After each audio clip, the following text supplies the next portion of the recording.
शाहरुख खान जन्म 2 नवंबर 1965, जिन्हें शुरुआती नाम SRK, एक भारतीय अभिनेता और फिल्म निर्माता हैं जो हिंदी फिल्मों मीडिया में उन्हें बॉलीवुड के बादशाह और किंग खान के रूप में संदर्भित किया जाता है। उन्होंने 90 से अधिक फिल्मों में काम किया है और फिल्म फेयर पुरस्कारों सहित कई प्रशंसाएं उन्हें भारत सरकार द्वारा पद्मश्री, साथ ही फ्रांस सरकार द्वारा ऑर्डरे डेस आर्ट्स एट डेस लिटरेस और लीजन ऑफ ऑनर से दुनिया भर में भारतीय प्रवासियों में महत्वपूर्ण अनुयायी हैं। दर्शकों की संख्या और आय के संदर्भ में कई मीडिया आउटलेट्स ने उन्हें दुनिया के सबसे सफल फिल्म सितारों में से एक बताया है। उनकी कई फिल्में भारतीय राष्ट्रीय पहचान और प्रवासी समुदायों के साथ संबंधों या लिंग, नस्लीय, सामाजिक और धार्मिक मतभेदों और शिकायतों पर आधारित हैं। खान ने 1980 के दशक के अंत में कई टेलीविजन श्रृंखलाओं में अभिनय के साथ अपने करियर की शुरुआत की और 1992 में दीवाना के साथ बॉलीवुड में अपनी शुरुआत की। उन्हें शुरुआत में बाजीगर 1993 और डर 1993 फिल्मों में खलनायक की भूमिका निभाने के लिए पहचाना गया। खान ने दिलवाले दुल्हनिया ले जाएंगे 1995, दिल तो पागल है 1997, कुछ कुछ होता है 1998, मोहब्बतें 2000, कभी खुशी कभी गम सहित शीर्ष कमाई वाली रोमांटिक फिल्मों की श्रृंखला में अभिनय करके खुद को स्थापित किया। 2001 कल हो ना हो, 2003 वीर ज़ारा, 2004 और कभी अलविदा ना कहना, 2006 उन्होंने देवदास, 2002 में एक शराबी, स्वदेश, 2004 में एक नासा वैज्ञानिक, चक दे में एक हॉकी कोच की भूमिका के लिए आलोचनात्मक प्रशंसा अर्जित की। इंडिया 2007 और माई नेम इज खान 2010 में एस्पर्जर सिंड्रोम से पीड़ित एक व्यक्ति। आगे की व्यावसायिक सफलताएं रोमांस ओम शांति ओम 2007 और रब ने बना दी जोड़ी 2008 के साथ आईं और चेन्नई एक्सप्रेस 2013 और हैप्पी न्यू ईयर 2014 में कॉमेडी के विस्तार के साथ आईं।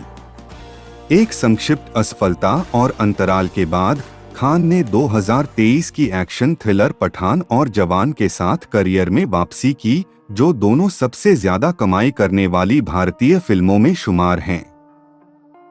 2015 तक Khan motion picture production company Red Chillies Entertainment और उसकी सहायक कंपनियों के सहाध्यक्ष हैं और Indian Premier League cricket team Kolkata Knight Riders और Caribbean Premier League team Trinbago Knight Riders के सहमालिक हैं।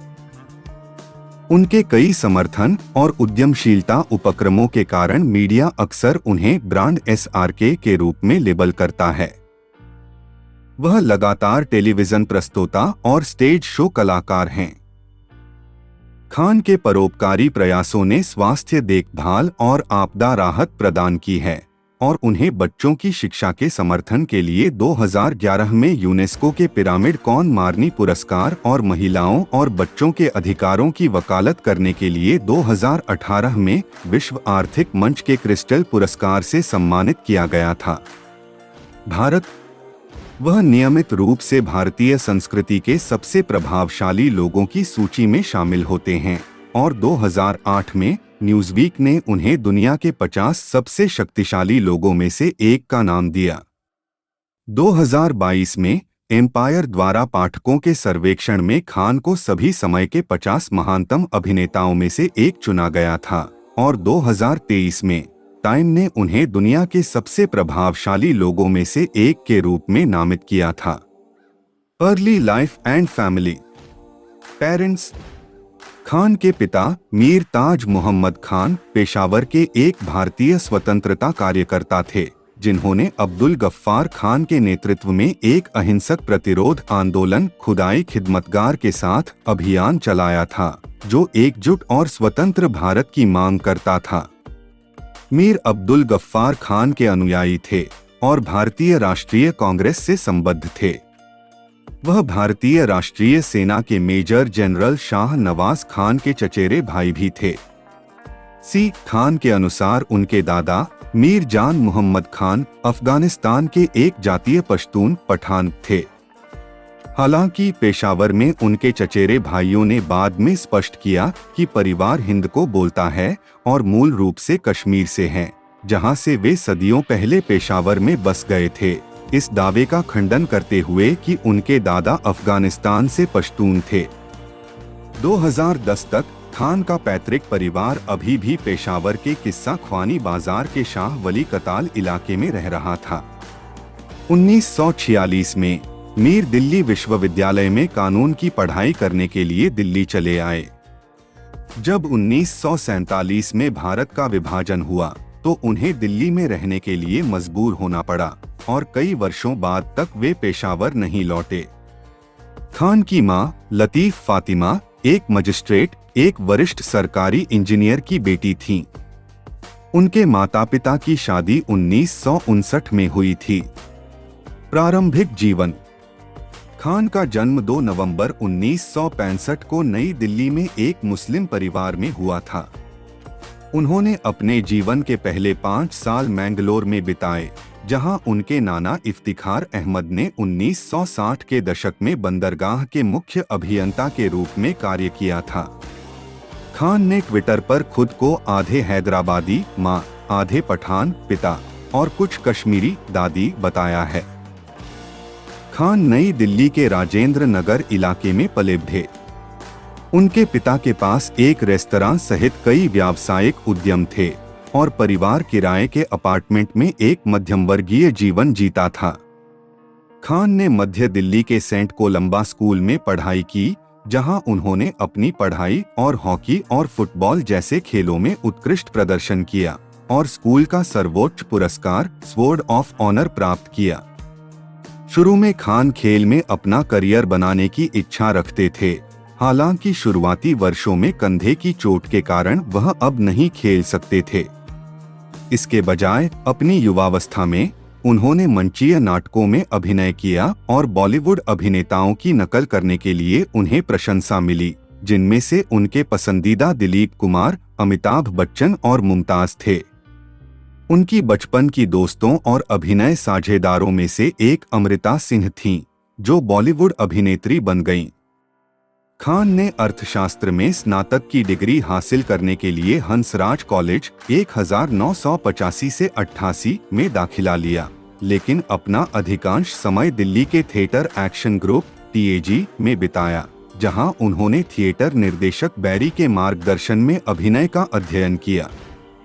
जॉन हंसराज के बाद उन्होंने जामिया मिलिया इस्लामिया में जनसंचार में मास्टर डिग्री के लिए अध्ययन शुरू किया, लेकिन अपने अभिनय करियर को आगे बढ़ाने के लिए उन्होंने पढ़ाई छोड़ दी।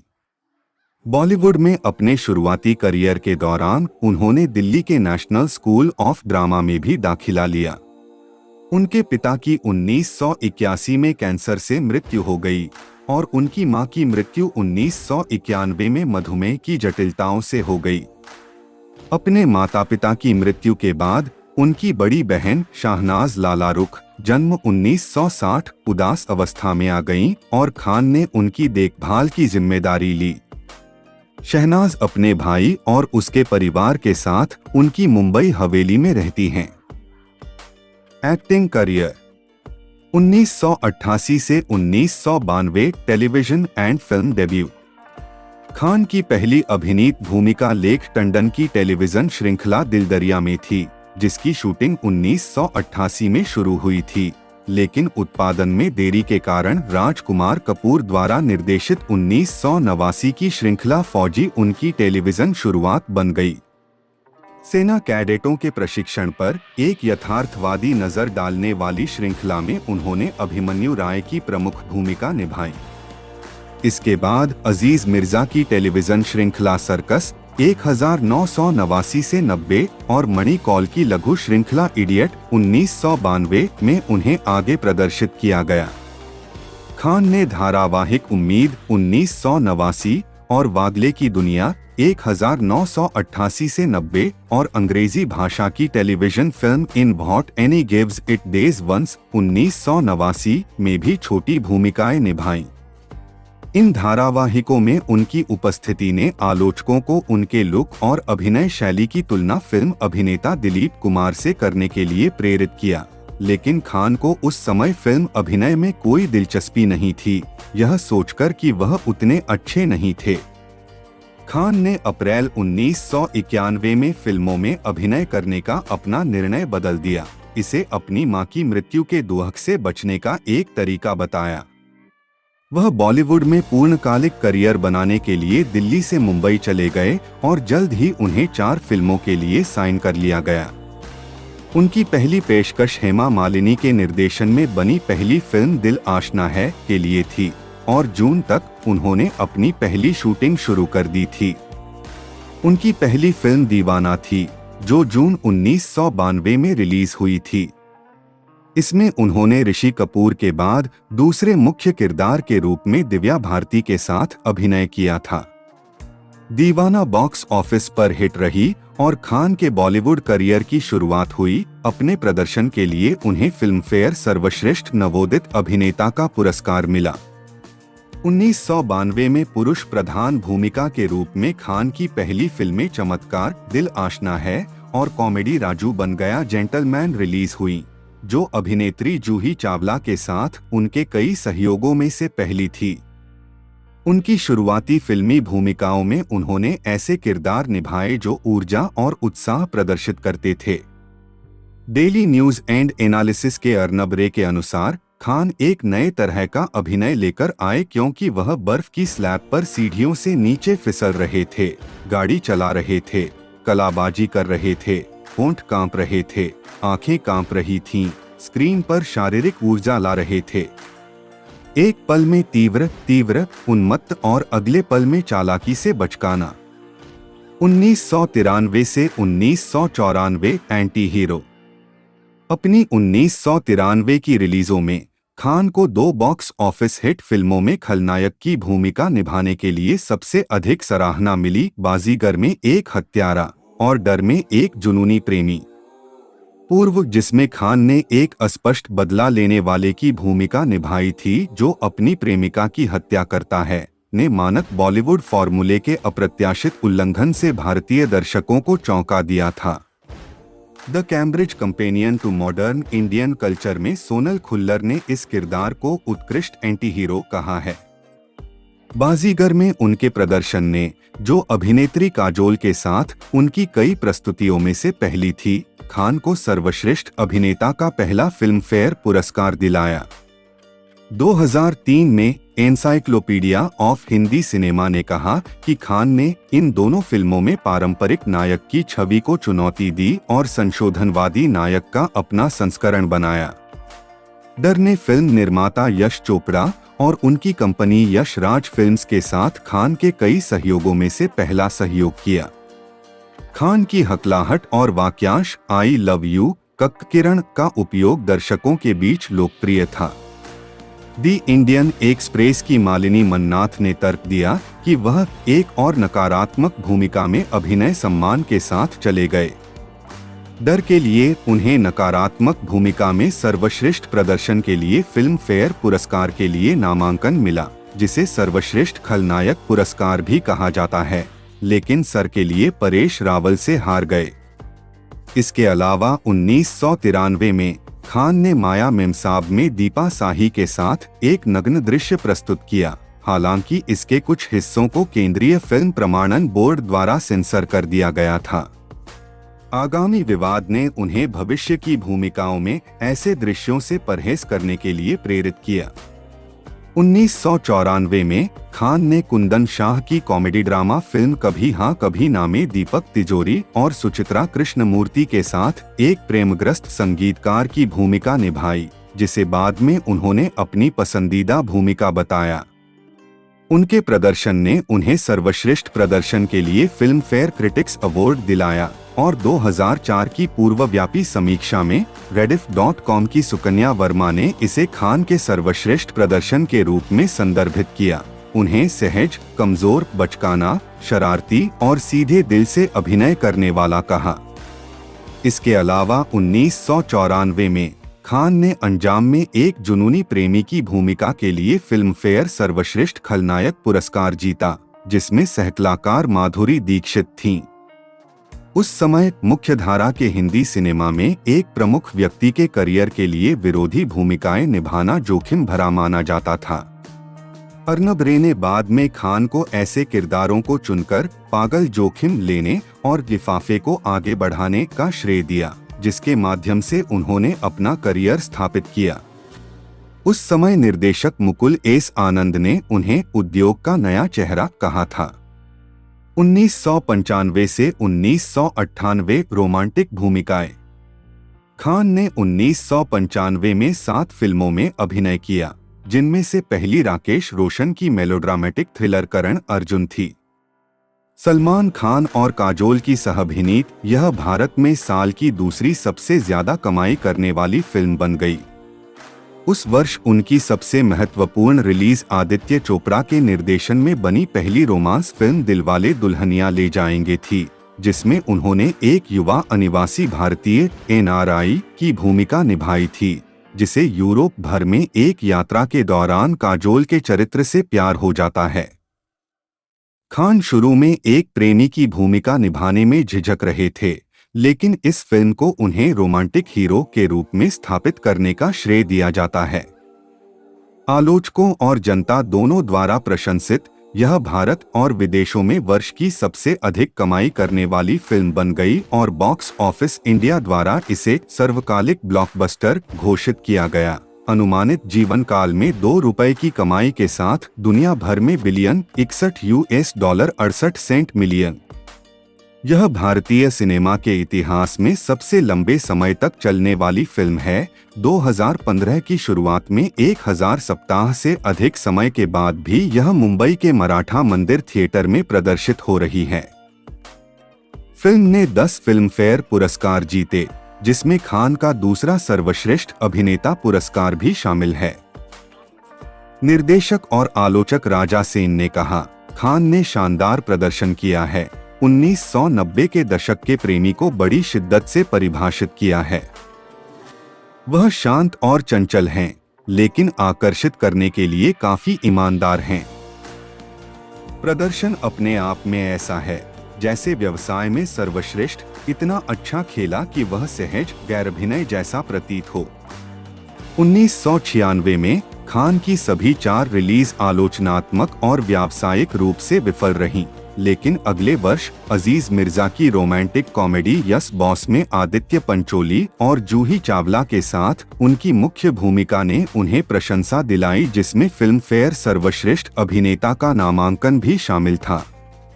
बाद में 1997 में उन्होंने सुभाष घई के प्रवासी थीम वाले सामाजिक नाटक परदेस में अभिनय किया, जिसमें उन्होंने एक नैतिक दुविधा का सामना कर रहे संगीतकार अर्जुन की भूमिका निभाई।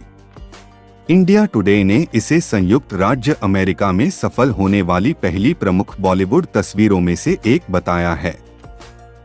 आन की 1997 की अंतिम रिलीज लोकप्रिय संगीतमय रोमांस दिल तो पागल है में यश चोपड़ा के साथ दूसरा सहयोग था। उन्होंने राहुल नाम के एक मंच निर्देशक की भूमिका निभाई, जो माधुरी दीक्षित और करिश्मा कपूर के बीच प्रेम त्रिकोण में फंस गया था।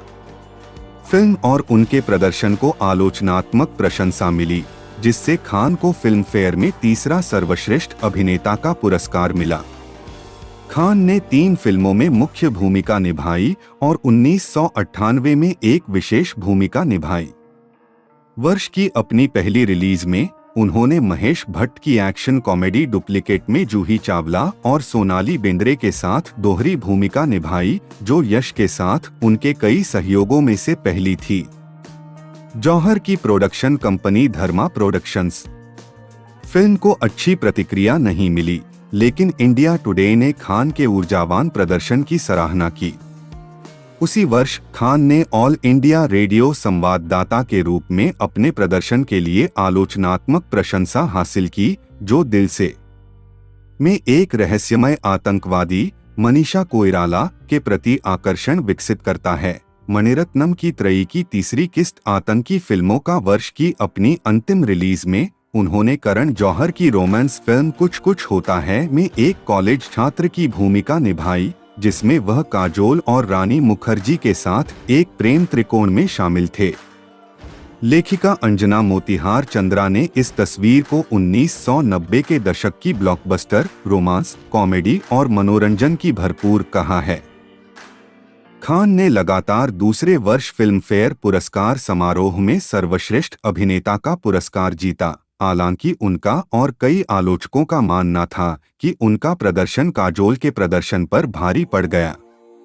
उनके करियर के इस चरण में भूमिकाएं और उसके बाद रोमांटिक कॉमेडी और पारिवारिक नाटकों की श्रृंखला ने खान को दर्शकों, विशेष रूप से किशोरों से व्यापक प्रशंसा अर्जित की और लेखक अनुपमा चोपड़ा के अनुसार उन्हें भारत में रोमांस के प्रतीक के रूप में स्थापित किया गया। उनका यश चोपड़ा, आदित्य चोपड़ा और करण जौहर के साथ लगातार व्यावसायिक संबंध बना रहा, जिन्होंने उनकी छवि बनाई और उन्हें सुपरस्टार बना दिया। खान वास्तव में अपने किसी भी सहकलाकार को चूमे बिना एक रोमांटिक अग्रणी व्यक्ति बन गए। हालांकि उन्होंने यश चोपड़ा के मजबूत आग्रह के बाद 2012 में इस नियम को तोड़ दिया। 1999 से 2003 करियर में उतार चढ़ा। 1999 में खान की एकमात्र रिलीज बादशाह थी, जिसमें उन्होंने ट्विंकल खन्ना के साथ अभिनय किया था। हालांकि फिल्म ने बॉक्स ऑफिस पर अच्छा प्रदर्शन नहीं किया। इसके कारण उन्हें कॉमिक भूमिका में सर्वश्रेष्ठ प्रदर्शन के लिए फिल्म फेयर पुरस्कार नामांकन मिला, लेकिन वह हसीना मान जाएगी के लिए गोविंदा से हार गए। खान 1999 में अभिनेत्री जूही चावला और निर्देशक अजीज मिर्जा के साथ मिलकर ड्रीमर्स अनलिमिटेड नामक एक प्रोडक्शन कंपनी के निर्माता बन गए। कंपनी का पहला प्रोडक्शन फिर भी दिल है हिंदुस्तानी 2000, जिसमें खान और चावला ने अभिनय किया था, व्यावसायिक रूप से असफल रही। इसे कहो ना प्यार है के एक सप्ताह बाद रिलीज किया गया था, जिसमें ऋतिक रोशन ने अभिनय किया था, जो तब एक नवागंतुक थे, जिनके बारे में समीक्षकों का मानना था कि उन्होंने खान को मात दे दी थी। Rediff.com की स्वप्ना मित्तर ने खान के पूर्वानुमानित तौर तरीकों के बारे में बात करते हुए कहा, सच कहूं तो अब समय आ गया है कि वह अपने अभिनय में थोड़ा नयापन लाएं। खान ने कमल हासन की हे राम 2000 में सहायक भूमिका निभाई, जो तमिल और हिंदी में एक साथ बनाई गई थी।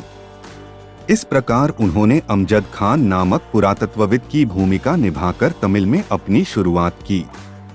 उन्होंने निःशुल्क प्रदर्शन किया क्योंकि वह हासन के साथ काम करना चाहते थे। खान के प्रदर्शन पर द हिंदू की टी कृतिका रेड्डी ने लिखा, शाहरुख खान हमेशा की तरह एक त्रुटिहीन प्रदर्शन के साथ आए हैं। 2001 में ड्रीमर्स अनलिमिटेड ने खान के साथ संतोष सिवन के ऐतिहासिक महाकाव्य अशोक में शीर्षक भूमिका निभाते हुए वापसी का प्रयास किया, जो सम्राट अशोक के जीवन का आंशिक रूप से काल्पनिक वर्णन है। फिल्म को सकारात्मक प्रतिक्रिया के लिए वेनिस फिल्म फेस्टिवल और 2001 टोरंटो इंटरनेशनल फिल्म फेस्टिवल में प्रदर्शित किया गया था, लेकिन भारतीय बॉक्स ऑफिस पर इसका प्रदर्शन खराब रहा। जैसे जैसे प्रोडक्शन कंपनी का घाटा बढ़ता गया, खान को Sequeled.com को बंद करने के लिए मजबूर होना पड़ा। यह कंपनी उन्होंने ड्रीमर्स अनलिमिटेड के साथ शुरू की थी।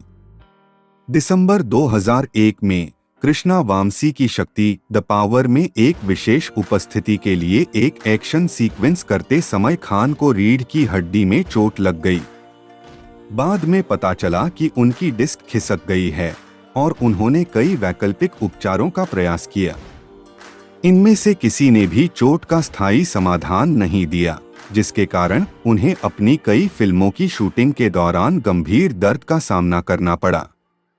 2003 की शुरुआत तक उनकी हालत इतनी खराब हो गई थी कि उन्हें लंदन के वेलिंगटन अस्पताल में एंटीरियर सर्वाइकल डिस्केक्टोमी और फ्यूजन सर्जरी करानी पड़ी। खान ने जून 2003 में शूटिंग फिर से शुरू की, लेकिन उन्होंने अपना काम का बोझ और सालाना स्वीकार की जाने वाली फिल्म भूमिकाओं की संख्या कम कर दी। इस दौरान की सफलताओं में आदित्य चोपड़ा की मोहब्बतें 2000 और करण जौहर की पारिवारिक ड्रामा कभी खुशी कभी गम 2001 शामिल हैं, जिसे खान अपने करियर में एक महत्वपूर्ण मोड़ बताते हैं। दोनों फिल्मों में अमिताभ बच्चन ने एक सत्तावादी व्यक्ति के रूप में सह-अभिनय किया और दोनों व्यक्तियों के बीच वैचारिक संघर्ष प्रस्तुत किया। फिल्मों में खान के अभिनय को व्यापक सार्वजनिक सराहना मिली और उन्हें मोहब्बतें के लिए सर्वश्रेष्ठ अभिनेता के दूसरे फिल्म फेयर क्रिटिक्स अवार्ड से सम्मानित किया गया। कभी खुशी कभी गम अगले 5 वर्षों तक विदेशी बाजार में अब तक का सबसे अधिक कमाई करने वाला भारतीय उत्पादन बना रहा। 2002 में खान ने संजय लीला भंसाली की पीरियड रोमांस देवदास में ऐश्वर्या राय और माधुरी दीक्षित के साथ एक विद्रोही शराबी की शीर्षक भूमिका निभाई। 500 रुपए मिलियन $, 10.29 मिलियन से अधिक की लागत पर यह उस समय की अब तक की सबसे महंगी बॉलीवुड फिल्म थी और दुनिया भर में लगभग $1.68 बिलियन $35 मिलियन की कमाई के साथ बॉक्स ऑफिस पर सफल रही। इस फिल्म ने खान के लिए सर्वश्रेष्ठ अभिनेता के साथ 10 फिल्म फेयर पुरस्कार और अंग्रेजी भाषा में सर्वश्रेष्ठ फिल्म के लिए बाफ्टा पुरस्कार सहित कई प्रशंसाएं अर्जित की। खान ने अगली बार कल हो ना हो 2003 में अभिनय किया, जो करण जौहर द्वारा लिखित और न्यूयॉर्क शहर पर आधारित एक कॉमेडी ड्रामा थी, जो घरेलू स्तर पर दूसरी सबसे ज्यादा कमाई करने वाली फिल्म और बाहरी बाजारों में सबसे ज्यादा कमाई करने वाली बॉलीवुड फिल्म बन गई। वह वर्ष जया बच्चन, सैफ अली खान और प्रीति जिंटा के साथ सहकलाकार खान को घातक हृदय रोग से पीड़ित एक व्यक्ति अमन माथुर के चित्रण के लिए आलोचनात्मक प्रशंसा मिली। आलोचकों ने दर्शकों पर उनके भावनात्मक प्रभाव की प्रशंसा की। 2003 में अजीज मिर्जा की फिल्म चलते चलते में जूही चावला को न लेने पर खान और ड्रीमर्स अनलिमिटेड के अन्य साझेदारों के बीच संघर्ष शुरू हो गया और फिल्म की सफलता के बावजूद वे अलग हो गए। 2004 से 2009 वापसी 2004 खान के लिए आलोचनात्मक और व्यावसायिक रूप से सफल वर्ष था। उन्होंने ड्रीमर्स अनलिमिटेड को रेड चिलीज एंटरटेनमेंट में बदल दिया और अपनी पत्नी गौरी को निर्माता के रूप में शामिल किया।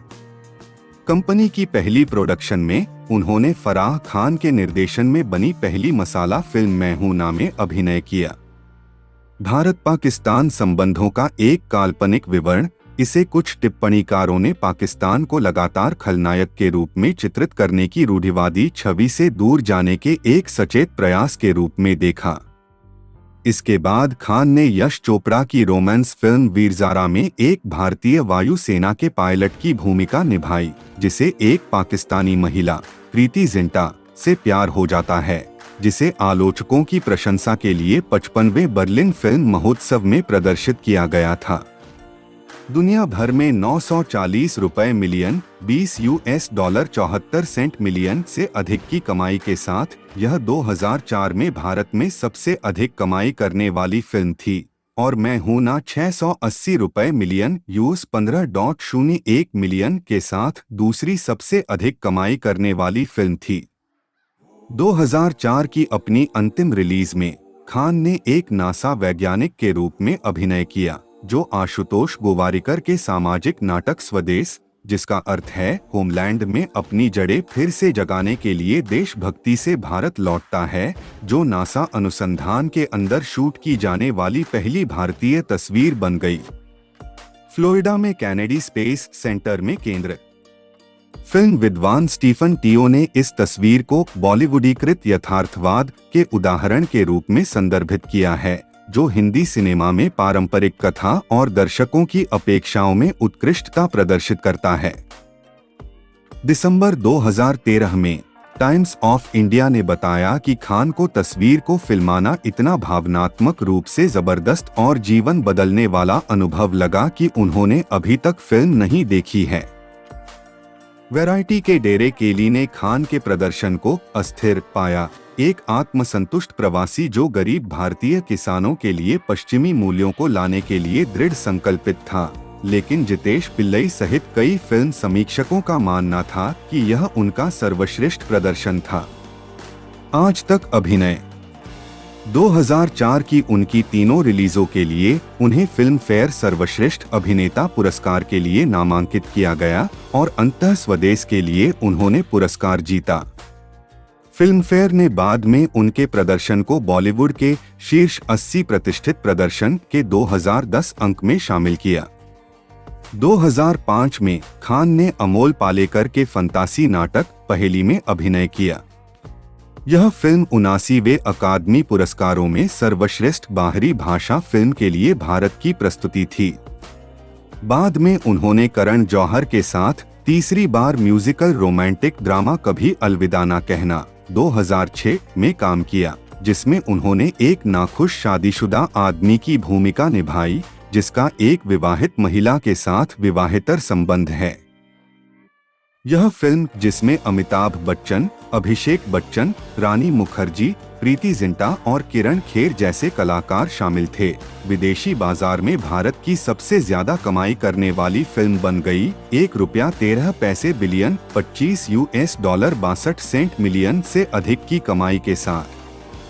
दुनिया भर, कभी अलविदा ना कहना और एक्शन फिल्म डॉन, जो 1978 में इसी नाम की फिल्म की रीमेक थी, में उनकी दोनों भूमिकाओं ने खान को फिल्म फेयर पुरस्कारों में सर्वश्रेष्ठ अभिनेता का नामांकन दिलाया। डॉन में मुख्य किरदार के रूप में उनके प्रदर्शन के बावजूद मूल फिल्म में अमिताभ बच्चन से तुलना नकारात्मक रूप से की जा रही है। मेरे जैसे सामान्य व्यक्ति के साथ इतनी बड़ी चीजें हुई हैं। मैं उन लोगों में से हूं जिन्हें यह सब करने में सक्षम नहीं होना चाहिए था, लेकिन मैंने यह किया है। मैं सभी को बताता हूं कि यह एक मिथक है जिसके लिए मैं काम करता हूं। यह एक मिथक है। शाहरुख खान को बुलाया और मैं उनका कर्मचारी हूं। मुझे उस पर खरा उतरना है। मैं यह करूंगा। मैं एक अभिनेता हूं। लेकिन मैं इस मिथक पर विश्वास करना शुरू नहीं कर सकता। खान ने 2007 में हिंदी फिल्म उद्योग के शीर्ष स्टार के रूप में अपनी स्थिति पर विचार किया। 2007 में खान ने यशराज फिल्म्स की अर्धकाल्पनिक चक दे में एक बदनाम हॉकी खिलाड़ी की भूमिका निभाई, जो विश्व कप में सफलता दिलाने वाली भारतीय महिला राष्ट्रीय हॉकी टीम को प्रशिक्षित करता है। भारत। भाईचंद पटेल कहते हैं कि खान, जिनकी खेल पृष्ठभूमि उनके विश्वविद्यालय की हॉकी टीम के लिए खेल रही थी, ने अनिवार्य रूप से खुद को महानगरीय, उदारवादी, भारतीय मुस्लिम के रूप में चित्रित किया। भारत और विदेश दोनों में अच्छा प्रदर्शन करते हुए खान ने अपने प्रदर्शन के लिए सर्वश्रेष्ठ अभिनेता का एक और फिल्म फेयर पुरस्कार प्राप्त किया, जिसे CNN के राजीव मसंद बिना किसी विशिष्ट दिखावे के मानते हैं। बिना किसी ट्रेडमार्क विचित्रता के कबीर खान को एक वास्तविक हाड़मांस के इंसान की तरह चित्रित किया गया। फिल्म फेयर ने उनके प्रदर्शन को 2010 के अपने शीर्ष 80 प्रतिष्ठित प्रदर्शन में शामिल किया। उसी वर्ष खान ने फराह खान के पुनर्जन्म मेलोड्रामा ओम शांति ओम में अर्जुन रामपाल, दीपिका पादुकोण और श्रेयस तलपड़े के साथ अभिनय किया, जिसमें 1970 के दशक के एक जूनियर कलाकार की भूमिका निभाई, जिसका 2000 के दशक के सुपरस्टार के रूप में पुनर्जन्म हुआ है। यह फिल्म 2007 की घरेलू और विदेश दोनों जगहों पर सबसे अधिक कमाई करने वाली भारतीय मोशन पिक्चर बन गई। ओम शांति ओम के लिए खान को फिल्म फेयर में सर्वश्रेष्ठ अभिनेता के लिए वर्ष का दूसरा नामांकन मिला। हिंदुस्तान टाइम्स के खालिद मोहम्मद ने लिखा, यह उद्यम शाहरुख खान का है, जो कॉमेडी, उच्च नाटक और एक्शन को अपनी विशिष्ट शैली, सहज और सहज बुद्धिमानी से पेश करते हैं। खान ने तीसरी बार रोमांटिक ड्रामा रब ने बना दी जोड़ी 2008 में आदित्य चोपड़ा के साथ अनुष्का शर्मा के साथ काम किया, जो उस समय नवागंतुक थीं। उन्होंने कम आत्मसम्मान वाले एक शर्मीले व्यक्ति सुरिंदर साहनी की भूमिका निभाई, जिसका अपनी युवा व्यवस्थित पत्नी शर्मा के लिए प्यार उसे राज, एक उद्दाम परिवर्तन अहंकार में बदलने के लिए प्रेरित करता है। न्यूयॉर्क टाइम्स के राचेल साल्ट्स का मानना था कि दोहरी भूमिका खान के लिए विशेष रूप से तैयार की गई थी, जिससे उन्हें अपनी प्रतिभा प्रदर्शित करने का मौका मिला। हालांकि एपिलॉग के डीप कॉन्ट्रैक्टर ने सोचा कि खान ने सुरिंदर की भूमिका में अधिक ताकत दिखाई है और एकालापप्रवण राज की भूमिका में कमजोरी। दिसंबर 2008 में मुदस्सर अजीज की दूल्हा मिल गया में एक छोटी सी भूमिका की शूटिंग के दौरान खान को कंधे में चोट लग गई। उस समय उन्हें व्यापक फिजियोथेरेपी सत्रों से गुजरना पड़ा, लेकिन दर्द ने उन्हें लगभग स्थिर कर दिया और फरवरी 2009 में उनकी आर्थोस्कोपिक सर्जरी हुई। उन्होंने 2009 की फिल्म बिल्लू में बॉलीवुड सुपरस्टार साहिर खान की भूमिका निभाते हुए एक विशेष भूमिका निभाई, एक काल्पनिक संस्करण खुद का, जिसमें उन्होंने अभिनेत्री करीना कपूर, प्रियंका चोपड़ा और दीपिका पादुकोण के साथ संगीतमय आइटम नंबर किए। फिल्म की निर्माण कंपनी रेड चिलीज के प्रमुख के रूप में खान ने फिल्म का शीर्षक बिल्लू बार्बर से बदलकर बिल्लू करने का आह्वान किया, क्योंकि देश भर के हेयर ड्रेसरों ने शिकायत की थी कि नाई शब्द अपमानजनक है। कंपनी ने मूल शीर्षक के साथ पहले से ही लगाए गए बिलबोर्ड पर आपत्तिजनक शब्द को छिपा दिया। 2010 से 2014 माई नेम इज खान और एक्शन और कॉमेडी में विस्तार। डैनी बॉयल की स्लमडॉग मिलियनेयर 2008 में भूमिका अनिल कपूर को मिलने से इनकार करने के बाद खान ने माई नेम इज खान 2010 की शूटिंग शुरू की, जो निर्देशक करण जौहर के साथ उनका चौथा सहयोग था और काजोल के साथ उनका छठा सहयोग था। यह फिल्म एक सच्ची कहानी पर आधारित है और 11 सितंबर के हमलों के बाद इस्लाम की धारणाओं की पृष्ठभूमि पर आधारित है। खान ने हल्के एस्पर्जर सिंड्रोम से पीड़ित एक मुस्लिम रिजवान खान की भूमिका निभाई है, जो देश के राष्ट्रपति से मिलने के लिए पूरे अमेरिका की यात्रा पर निकलता है, एक ऐसी भूमिका में जिसे फिल्म विद्वान स्टीफन टेओ मुखर रस मूल्यों के प्रतीक के रूप में देखते हैं और खान का प्रतिनिधित्व करने का एक और उदाहरण है। वैश्विक बॉलीवुड में एनआरआई की पहचान। बिना किसी अपमान के एक पीड़ित का सटीक चित्रण प्रदान करने के लिए खान ने किताबें पढ़कर, वीडियो देखकर और स्थिति से प्रभावित लोगों से बात करके अपनी भूमिका पर शोध करने में कई महीने बिताए। रिलीज होने पर my name is Khan Bharat के बाहर अब तक की सबसे अधिक कमाई करने वाली बॉलीवुड फिल्मों में से एक बन गई और खान को सर्वश्रेष्ठ अभिनेता का 8वां फिल्मफेयर पुरस्कार मिला, जिसने रिकॉर्ड की बराबरी की। अभिनेता दिलीप कुमार के साथ श्रेणी में सर्वाधिक जीत के लिए। वेराइटी के जे वेसिसबर्ग ने उल्लेख किया कि कैसे खान ने एस्पर्जर से पीड़ित व्यक्ति को मुड़ी हुई आंखों, लचीले कदमों और याद किए गए पाठों की हकलाती पुनरावृत्ति के साथ चित्रित किया, यह मानते हुए कि यह एक असाधारण प्रदर्शन था जिसे निश्चित रूप से ऑटिज्म सोसाइटी की स्वर्ण मुहर प्राप्त होगी। अनुमोदन। 2011 में खान ने अनुभव सिन्हा की सुपरहीरो फिल्म रावण में अर्जुन रामपाल और करीना कपूर के साथ अभिनय किया, जो इस उपशैली में उनका पहला काम था, अपने बच्चों के लिए एक उपकार के रूप में। यह फिल्म लंदन स्थित एक वीडियो गेम डिजाइनर की कहानी है, जो एक खलनायक चरित्र बनाता है जो वास्तविक दुनिया में भाग जाता है।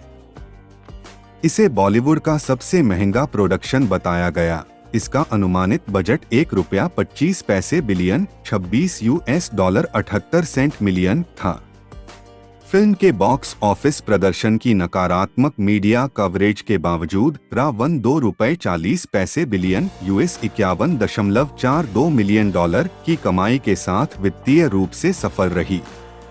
फिल्म और खान की दोहरी भूमिका को मिश्रित समीक्षा मिली, जबकि अधिकांश आलोचकों ने रोबोटिक सुपरहीरो G1 के रूप में उनके प्रदर्शन की प्रशंसा की, हालांकि उन्होंने वीडियो गेम डिजाइनर शेखर के उनके चित्रण की आलोचना की। खान की 2011 की दूसरी रिलीज डॉन 2 थी, जो डॉन 2006 की अगली कड़ी थी। अपनी भूमिका की तैयारी के लिए खान ने बड़े पैमाने पर व्यायाम किया और अधिकांश स्टंट स्वयं किए। उनके प्रदर्शन को आलोचकों से सकारात्मक समीक्षा मिली। टाइम्स ऑफ इंडिया की निखत काज़मी ने कहा, शाहरुख कमान में बने हुए हैं और कभी भी अपनी पकड़ नहीं खोते, न तो नाटकीय दृश्यों के माध्यम से और न ही एक्शन कट के माध्यम से। विदेश में वर्ष की सबसे अधिक कमाई करने वाली बॉलीवुड प्रोडक्शन, इसे 62वें बर्लिन अंतर्राष्ट्रीय फिल्म महोत्सव में प्रदर्शित किया गया था। 2012 में खान की एकमात्र रिलीज यश चोपड़ा की आखिरी फिल्म थी, रोमांटिक ड्रामा जब तक है जान, जिसमें उन्हें कैटरीना कैफ और अनुष्का शर्मा के साथ एक बार फिर रोमांटिक भूमिका में देखा गया था। CNN-IBN ने खान के समग्र प्रदर्शन को अब तक के उनके सर्वश्रेष्ठ प्रदर्शनों में से एक माना, लेकिन उनका मानना था कि खान का अपने से 20 साल छोटी कैटरीना कैफ के साथ अपने करियर का पहला स्क्रीन चुंबन अजीब था। जब तक है जान दुनिया भर में $2.11 बिलियन $39.49 मिलियन से अधिक की कमाई के साथ एक मध्यम वित्तीय सफलता थी। फिल्म को 2012 में मोरक्को में माराकेच इंटरनेशनल फिल्म फेस्टिवल में कभी खुशी कभी गम, वीर ज़ारा और डॉन 2 के साथ प्रदर्शित किया गया था। निम्नलिखित जी सिने अवार्ड्स में खान ने कैफ, शर्मा और चोपड़ा की कई अन्य पिछली नायिकाओं के साथ दिवंगत यश चोपड़ा को श्रद्धांजलि अर्पित की। 2013 में खान ने रेड चिलीज एंटरटेनमेंट के लिए रोहित शेट्टी की एक्शन कॉमेडी चेन्नई एक्सप्रेस में अभिनय किया, एक ऐसी फिल्म जिसने मिश्रित आलोचनात्मक समीक्षा अर्जित की और दक्षिण भारतीय संस्कृति के कथित अपमान के लिए काफी आलोचना की। हालांकि फिल्म में तमिल सिनेमा को श्रद्धांजलि भी शामिल थी। स्टार रजनीकांत। आलोचक खालिद मोहम्मद ने सोचा कि खान ने फिल्म में अति अभिनय किया है और अभिनय की किताब में हर पुरानी चाल को फिर से प्रस्तुत करने के लिए उनकी आलोचना की। 168 आलोचना के बावजूद फिल्म ने भारत और विदेश दोनों में हिंदी फिल्मों के कई बॉक्स ऑफिस रिकॉर्ड तोड़ दिए और लगभग $4 बिलियन $68.26 मिलियन की कमाई के साथ 3 इडियट्स को पीछे छोड़ते हुए संक्षेप में सभी समय की सबसे अधिक कमाई करने वाली बॉलीवुड फिल्म बन गई। दुनिया भर में टिकट बिक्री में 2013 में अंतर्राष्ट्रीय महिला दिवस पर टाइम्स ऑफ इंडिया ने रिपोर्ट किया कि खान ने क्रेडिट में अपने प्रमुख महिला सहकलाकारों के नाम के ऊपर एक नई परंपरा का अनुरोध किया था। उन्होंने दावा किया कि उनके जीवन में उनकी सहकलाकारों सहित महिलाएं ही उनकी सफलता का कारण रही हैं। 2014 में अभिनेता को फराह खान की action comedy happy new year में दिखाया गया था, जिसमें दीपिका पादुकोण, अभिषेक बच्चन और बोमन ईरानी सहकलाकार थे। निर्देशक के साथ उनका तीसरा सहयोग।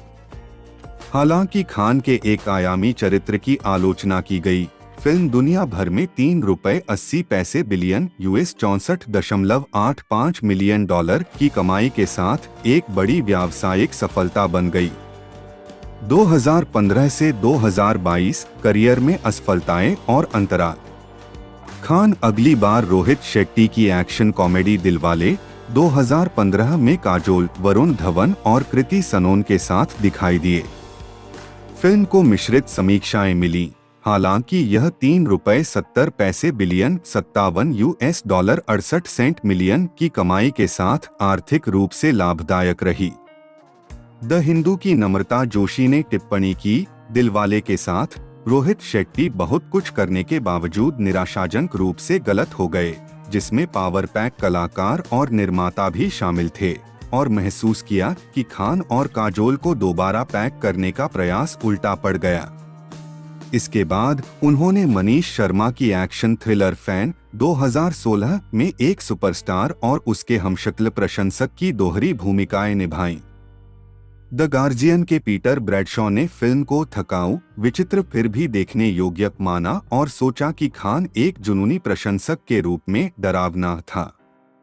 फिल्म ने बॉक्स ऑफिस पर अच्छा प्रदर्शन नहीं किया और व्यापार पत्रकारों ने इस असफलता का कारण फिल्म का मुख्यधारा के फॉर्मूले के अनुरूप न होना बताया। उस वर्ष के अंत में खान ने गौरी शिंदे की आने वाली फिल्म डियर जिंदगी में एक चिकित्सक से लेकर एक महत्वाकांक्षी सिनेमेटोग्राफर आलिया भट्ट की सहायक भूमिका निभाई।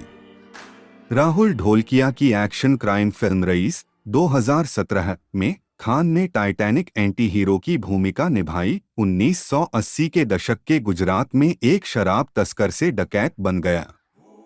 एक विशिष्ट मिश्रित समीक्षा में द टेलीग्राफ के प्रतिनिधि गुप्ता ने सोचा कि खान का प्रदर्शन कई बार असंगत, गहन और शक्तिभरा होता है, लेकिन अक्सर स्टॉक मैनरिज्म के अपने सामान्य मिश्रण में चरित्र से बाहर निकल जाता है। व्यावसायिक रूप से फिल्म को मामूली सफलता मिली और इसने दुनिया भर में लगभग $3.8 बिलियन $47.3 मिलियन की कमाई की। खान ने इम्तियाज अली की जब हरी मेट सेजल 2017 में एक पर्यटक गाइड की भूमिका के साथ रोमांटिक शैली में वापसी की, जिसे एक यात्री अनुष्का शर्मा से प्यार हो जाता है। मिंट के लिए एक समीक्षा में उदय भाटिया ने अपने से 22 साल छोटे शर्मा के साथ खान की जोड़ी की आलोचना करते हुए लिखा कि खान ने दशकों पहले अपनी उम्र के अभिनेताओं के साथ इसी तरह का प्रेम प्रदर्शन किया था। उन्होंने आनंद एल राय की रोमांटिक ड्रामा 0 2018 में शर्मा और कैटरीना कैफ के साथ फिर से काम किया, जिसमें उन्होंने एक प्रेम त्रिकोण में शामिल एक बौने बउआ सिंह की भूमिका निभाई। फिल्म को खान के प्रदर्शन की प्रशंसा के साथ मिश्रित समीक्षाएं मिली। हिंदुस्तान टाइम्स के लिए लिखते हुए राजा सेन ने उनके प्रभावी प्रदर्शन और जबरदस्त ऊर्जा की सराहना की और फर्स्ट पोस्ट के अन्ना एमएन वेटिकैड ने उनके स्वाभाविक रूप से ऊर्जावान व्यक्तित्व, कॉमिक टाइमिंग और आकर्षण के लिए उन्हें भूमिका के लिए उत्कृष्ट फिट कहा। उड़ान भरने के लिए जब हरी मेट सेजल और 0 दोनों ही बॉक्स ऑफिस पर फ्लॉप रहीं। बॉक्स ऑफिस इंडिया की एक रिपोर्ट के मुताबिक खान के स्टारडम पर उनकी फिल्मों के अच्छा प्रदर्शन न कर पाने का असर पड़ा। 0 की रिलीज के बाद खान ने पूर्णकालिक अभिनय से 4 साल का ब्रेक लिया, जो आंशिक रूप से भारत में कोविड-19 महामारी के कारण हुआ था। करियर में वापसी के प्रयास के लिए उन्होंने समय निकाला। इस अवधि के दौरान उन्होंने 2022 फिल्मों ब्रह्मास्त्र पार्ट 1, शिवा और रॉकेटरी द नाम्बी इफेक्ट में विशेष भूमिकाएं निभाईं। 2023 वर्तमान पुनरुत्थान 2023 में खान यशराज फिल्म्स के साथ एक्शन थ्रिलर पठान 2023 में फिर से जुड़े, जो YRF स्पाई यूनिवर्स पर आधारित थी, जिसमें उन्होंने भारत में आतंकवादी हमले को रोकने के लिए नियुक्त एक निर्वासित फील्ड एजेंट की भूमिका निभाई थी।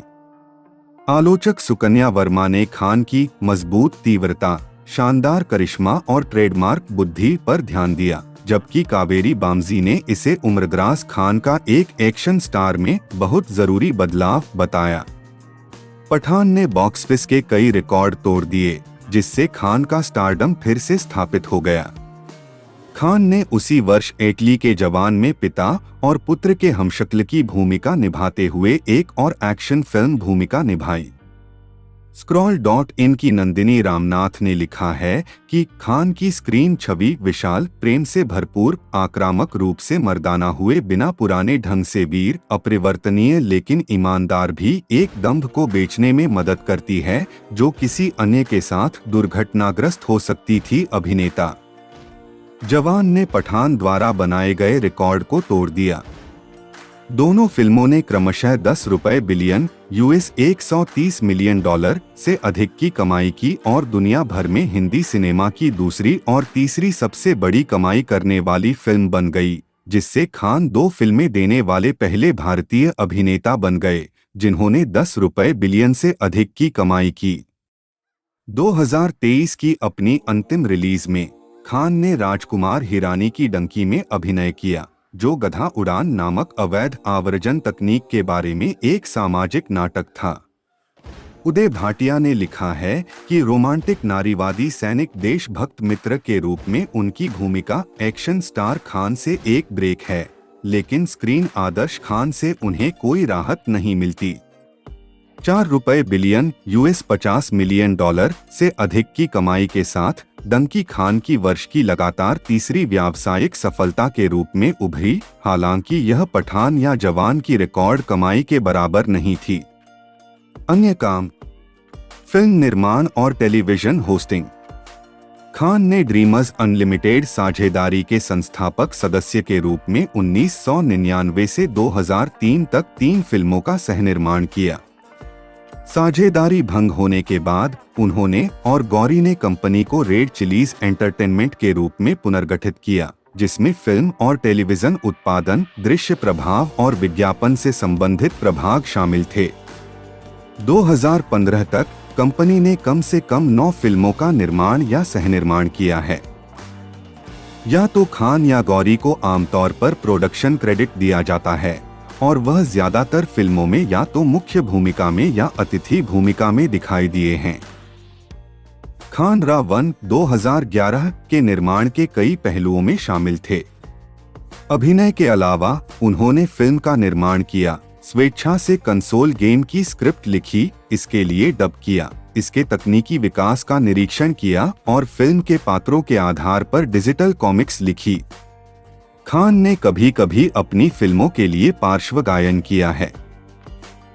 जोश 2000 में उन्होंने लोकप्रिय गाना अपुन बोला तू मेरी लैला गाया। उन्होंने डॉन 2006 और जब तक है जान 2012 में भी गाना गाया। रेड चिलीज द्वारा निर्मित ऑलवेज कभी कभी 2011 के लिए खान ने गीतात्मक रचना में भाग लिया। अपने शुरुआती टेलीविजन धारावाहिकों के अलावा खान ने फिल्म फेयर, जी सिने और स्क्रीन अवार्ड्स सहित कई टेलीविजन पुरस्कार कार्यक्रमों की मेजबानी की है। 2007 में who wants to be a millionaire के भारतीय संस्करण कौन बनेगा करोड़पति के मेजबान के रूप में उन्होंने एक सीजन के लिए अमिताभ बच्चन की जगह ली। और एक साल बाद खान ने क्या आप 5वीं पास से तेज हैं की मेजबानी शुरू कर दी। Are you smarter than a 5वीं ग्रेडर का भारतीय संस्करण। 2011 में उन्होंने टेलीविजन पर वापसी की और इमेजिन टीवी के जोर का झटका टोटल वाइप आउट का भारतीय संस्करण में दिखाई दिए। खान की विशेषता वाले दृश्य मुंबई के यशराज स्टूडियो में शूट किए गए थे। उनकी पिछली टेलीविजन एंकरिंग नौकरियों के विपरीत जोर का झटका टोटल वाइप आउट ने खराब प्रदर्शन किया। यह केवल एक सीजन के लिए प्रसारित हुआ और किसी बॉलीवुड स्टार द्वारा होस्ट किया गया सबसे कम रेटिंग वाला शो बन गया। 2017 में खान ने टेड टॉक्स इंडिया नई सोच की मेजबानी करना शुरू किया, जो टेड कॉन्फ्रेंसेस LLC द्वारा निर्मित एक टॉक शो था जो स्टार प्लस पर प्रसारित हुआ। मंचीय प्रदर्शन। खान अक्सर मंच कलाकार हैं और उन्होंने कई विश्व दौरों और संगीत कार्यक्रमों में भाग लिया है। 1997 में उन्होंने मलेशिया में आशा भोसले के मोमेंट्स इन टाइम कॉन्सर्ट में प्रदर्शन किया और अगले वर्ष शाहरुख करिश्मा लाइव इन मलेशिया कॉन्सर्ट में करिश्मा कपूर के साथ प्रदर्शन करने के लिए वापस आए। उसी वर्ष उन्होंने जूही चावला, अक्षय कुमार और काजोल के साथ यूनाइटेड किंगडम, कनाडा और संयुक्त राज्य अमेरिका में दी ऑसम फोरसम विश्व दौरे में भाग लिया और अगले वर्ष मलेशिया में दौरा फिर से शुरू किया। 2002 में खान ने मैनचेस्टर के ओल्ड ट्रैफर्ड और लंदन के हाइड पार्क में show from India with love में अमिताभ बच्चन, आमिर खान, प्रीति जिंटा और ऐश्वर्या राय के साथ अभिनय किया। इस कार्यक्रम में 1 लाख से अधिक लोगों ने भाग लिया। खान ने 2010 में ढाका, बांग्लादेश के सेंट जोसेफ हाई स्कूल मैदान में एक संगीत कार्यक्रम में रानी मुखर्जी, अर्जुन रामपाल और ईशा कोप्पिकर के साथ प्रदर्शन किया। अगले वर्ष वह दक्षिण अफ्रीका के डरबन में भारत दक्षिण अफ्रीका की दोस्ती के 150 साल पूरे होने का जश्न मनाते हुए फ्रेंडशिप कॉन्सर्ट में शाहिद कपूर और प्रियंका चोपड़ा के साथ शामिल हुए। खान ने टेम्पटेशन 2004 में अर्जुन रामपाल, प्रियंका चोपड़ा और अन्य बॉलीवुड सितारों के साथ गायन, नृत्य और नाटक प्रस्तुत करके संगीत कार्यक्रमों की टेम्पटेशन श्रृंखला के साथ एक जुड़ाव शुरू किया, एक स्टेज शो जिसने दुनिया भर में 22 स्थानों का दौरा किया। यह शो दुबई के फेस्टिवल सिटी अरीना में 15,000 दर्शकों के सामने खेला गया। 2008 में खान ने टेम्पटेशन रिलोडेड की स्थापना की, जो संगीत कार्यक्रमों की एक श्रृंखला थी जिसने नीदरलैंड सहित कई देशों का दौरा किया। 2012 में जकार्ता में बिपाशा बसु और अन्य लोगों के साथ एक और दौरा आयोजित किया गया था, और 2013 में संगीत कार्यक्रमों की एक और श्रृंखला में ऑकलैंड, पर्थ और सिडनी का दौरा किया गया। 2014 में खान ने स्लैम में प्रदर्शन किया। अमेरिका, कनाडा और लंदन में टूर और live talent show got talent world stage live के भारतीय प्रीमियर की भी मेजबानी की। कोलकाता नाइट राइडर्स का स्वामित्व। 2008 में खान ने जूही चावला और उनके पति जय मेहता के साथ साझेदारी में 2020 cricket tournament Indian Premier League (IPL) में कोलकाता का प्रतिनिधित्व करने वाली फ्रेंचाइजी के लिए 75.09 मिलियन अमेरिकी डॉलर में स्वामित्व अधिकार हासिल किया और टीम का नाम कोलकाता नाइट राइडर्स (KKR) रखा।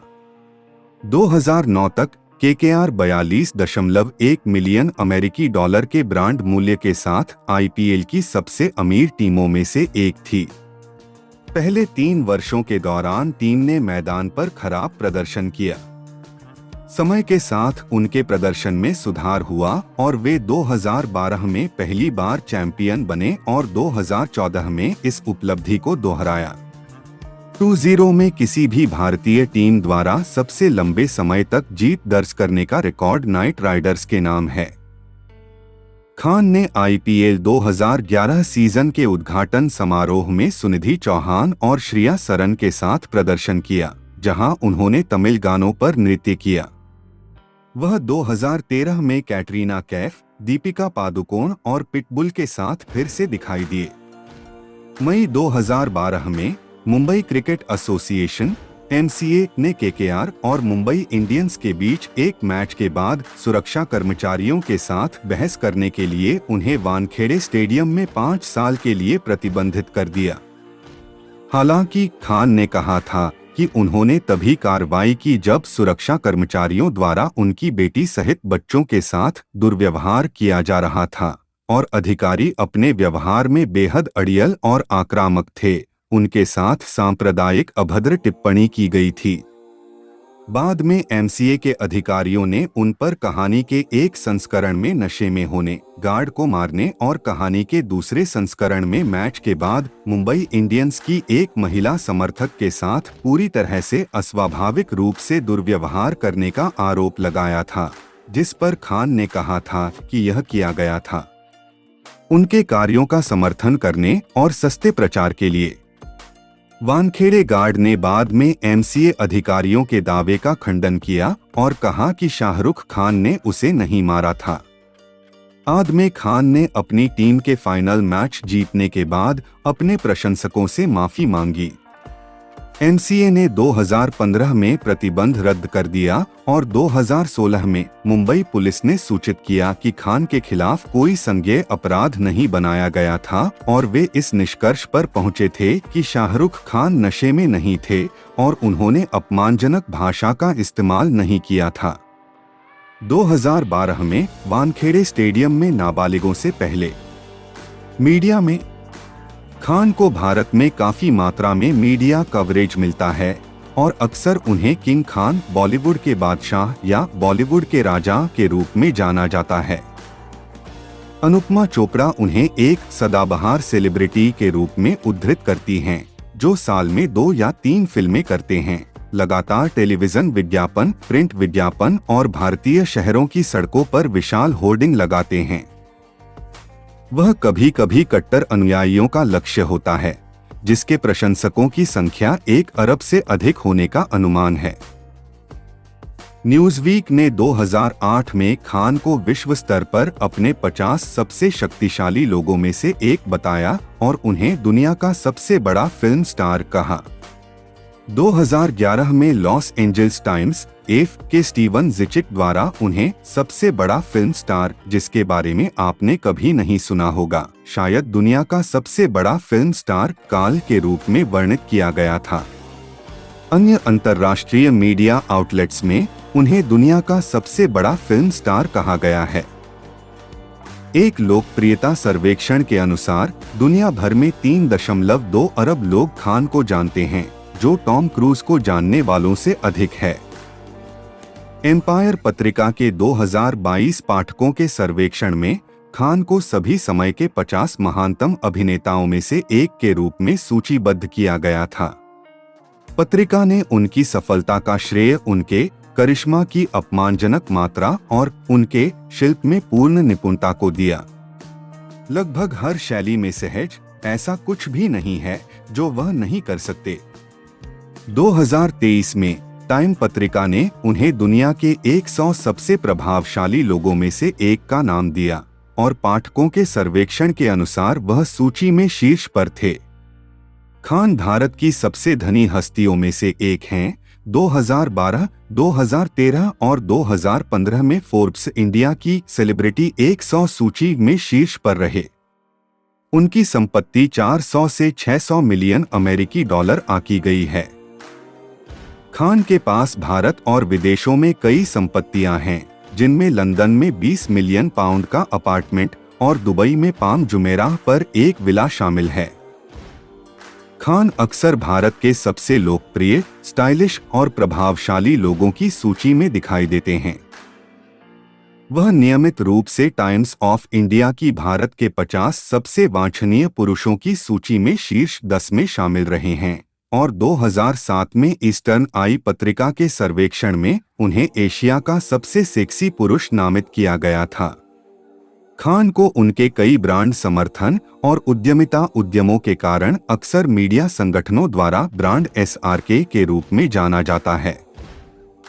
वह सबसे अधिक भुगतान पाने वाले बॉलीवुड एंडोर्सर्स में से एक हैं और टेलीविजन विज्ञापन में सबसे अधिक दिखाई देने वाली मशहूर हस्तियों में से एक हैं, जिनकी टेलीविजन विज्ञापन बाजार में 6% हिस्सेदारी है। खान ने Pepsi, Nokia, Hyundai, Dish TV, D'Decor, Lux और टैग ह्यूअर सहित ब्रांडों का समर्थन किया है। उनके बारे में किताबें प्रकाशित हुई हैं और उनकी लोकप्रियता को कई गैरकाल्पनिक फिल्मों में दर्ज किया गया है, जिसमें 2 भाग वाली documentary the inner and outer world of Shahrukh Khan 2005 भी शामिल है और discovery travel and living channel की 10 भाग वाली लघु श्रृंखला living with a superstar Shahrukh Khan 2010। 2007 में ऐश्वर्या राय और अमिताभ बच्चन के बाद खान लंदन के मैडम तुसाद संग्रहालय में अपनी मोम की प्रतिमा स्थापित करने वाले तीसरे भारतीय अभिनेता बने।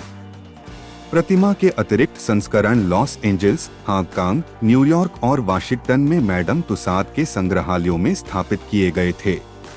खान पल्स पोलियो और राष्ट्रीय एड्स नियंत्रण संगठन सहित विभिन्न सरकारी अभियानों के ब्रांड एम्बेसडर रहे हैं। वह भारत में मेक ए विश फाउंडेशन के निदेशक मंडल के सदस्य हैं और 2011 में उन्हें UNOPS द्वारा जल आपूर्ति और स्वच्छता सहयोग परिषद के पहले वैश्विक राजदूत के रूप में नियुक्त किया गया था। उन्होंने अच्छे स्वास्थ्य और उचित पोषण की वकालत करते हुए सार्वजनिक सेवा घोषणाओं की एक श्रृंखला दर्ज की है और देशव्यापी बाल टीकाकरण अभियान में भारत के स्वास्थ्य मंत्रालय और यूनिसेफ के साथ शामिल हुए हैं।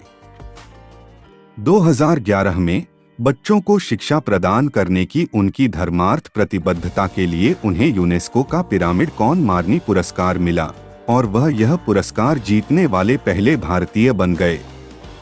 2014 में खान इंटरपोल के अभियान टर्न बैक क्राइम के राजदूत बने। 2015 में खान को स्कॉटलैंड के एडिनबर्ग विश्वविद्यालय से एक विशेषाधिकार प्राप्त डिग्री प्राप्त हुई। 2018 में खान को भारत में बच्चों और महिलाओं के अधिकारों की वकालत करने में उनके नेतृत्व के लिए विश्व आर्थिक मंच द्वारा उनके वार्षिक क्रिस्टल अवार्ड से सम्मानित किया गया था। अक्टूबर 2019 में खान को उनकी 150वीं जयंती पर महात्मा गांधी को श्रद्धांजलि देने के लिए प्रधानमंत्री नरेंद्र मोदी द्वारा लॉन्च किए गए एक वीडियो में दिखाया गया था। वीडियो का पूर्वावलोकन, जो 20 अक्टूबर 2019 को PMO में हुआ, उसमें खान के साथ आमिर खान, कंगना रनौत, राजकुमार हिरानी, जैकलीन फर्नांडीज, सोनम कपूर, एकता कपूर, वरुण शर्मा, जैकी श्रॉफ, इम्तियाज अली शामिल थे। सोनू निगम, कपिल शर्मा और कई अन्य गणमान्य व्यक्ति। अप्रैल 2020 में खान ने भारत सरकार और महाराष्ट्र, पश्चिम बंगाल और दिल्ली की राज्य सरकारों को कोविड-19 महामारी को कम करने में मदद करने के साथ साथ इससे प्रभावित हजारों वंचित लोगों और दिहाड़ी मजदूरों के लिए राहत उपायों की एक श्रृंखला की घोषणा की। लॉकडाउन। उन्होंने अपने 4 मंजिला निजी कार्यालय की जगह बृहन्मुंबई नगर निगम को कोरोना वायरस रोगियों के लिए एक संगरोध केंद्र के रूप में उपयोग करने की पेशकश की। पुरस्कार और मान्यताएं। खान बॉलीवुड के सबसे मशहूर अभिनेताओं में से एक हैं। उन्हें 30 नामांकन और विशेष पुरस्कारों में से 14 फिल्मफेयर पुरस्कार प्राप्त हुए हैं, जिसमें सर्वश्रेष्ठ अभिनेता के लिए 8 पुरस्कार शामिल हैं। वह इस श्रेणी में सबसे अधिक दिलीप कुमार के साथ बराबरी पर हैं। खान ने बाजीगर 1993, दिलवाले दुल्हनिया ले जाएंगे 1995, दिल तो पागल है 1997, कुछ कुछ होता है 1998, देवदास 2002 में अपने अभिनय के लिए सर्वश्रेष्ठ अभिनेता का फिल्मफेयर पुरस्कार जीता है। स्वदेश 2004, चक दे इंडिया 2007 और माई नेम इज खान 2010। हालांकि उन्होंने कभी भी राष्ट्रीय फिल्म पुरस्कार नहीं जीता है। उन्हें 2005 में भारत सरकार द्वारा पद्मश्री से सम्मानित किया गया था। फ्रांस सरकार ने उन्हें ऑर्डरे डेस आर्ट्स एट डेस लिटरेस 2007 दोनों से सम्मानित किया है और फ्रेंच लीजन ऑफ ऑनर की 5वीं degree Chevalier Legion d' Honneur 2014। Khan को 5 मानद डॉक्टरेट की उपाधि प्राप्त हुई है। पहला 2009 में बेडफोर्डशायर विश्वविद्यालय से, 2015 में एडिनबर्ग विश्वविद्यालय से, दूसरा 2016 में मौलाना आजाद राष्ट्रीय उर्दू विश्वविद्यालय से, तीसरा और उनका नवीनतम कानून और लॉ विश्वविद्यालय से 2019 में ट्रोब विश्वविद्यालय। व्यक्तिगत जीवन। खान ने 6 साल की प्रेमालाप के बाद 25 अक्टूबर 1991 को एक पारंपरिक हिंदू विवाह समारोह में एक पंजाबी हिंदू गौरी छिब्बर से शादी की। उनका एक बेटा आर्यन जन्म 1997 और एक बेटी सुहाना जन्म 2000 है। 2013 में वे तीसरे बच्चे के माता पिता बने, जिसका जन्म सरोगेट मां के माध्यम से हुआ था। उनके दोनों बड़े बच्चों ने मनोरंजन उद्योग में प्रवेश करने में रुचि व्यक्त की है। खान ने कहा है कि कैलिफोर्निया में USC school of cinematic arts में फिल्म निर्माण का अध्ययन करने वाले आर्यन एक लेखक निर्देशक बनने की इच्छा रखते हैं, जबकि सुहाना, जिन्होंने खान की फिल्म जीरो 2018 के लिए सहायक निर्देशक के रूप में काम किया है। उच्च शिक्षा के लिए NYU के टिश स्कूल ऑफ आर्ट्स में नाटक और अभिनय का अध्ययन। सुहाना ने नवंबर 2019 में the grey part of blue नामक एक लघु फिल्म से अभिनय की शुरुआत की। खान के अनुसार जहां वह इस्लाम में दृढ़ता से विश्वास करते हैं, वहीं वह अपनी पत्नी के धर्म को भी महत्व देते हैं। उनके बच्चे दोनों धर्मों का पालन करते हैं। उनके घर पर कुरान हिंदू देवताओं की मूर्ति के बगल में स्थित है। हालांकि खान का जन्म नाम शाहरुख खान था, लेकिन वह अपना नाम शाहरुख खान लिखना पसंद करते हैं और आमतौर पर उन्हें प्रारंभिक नाम SR के द्वारा संदर्भित किया जाता है।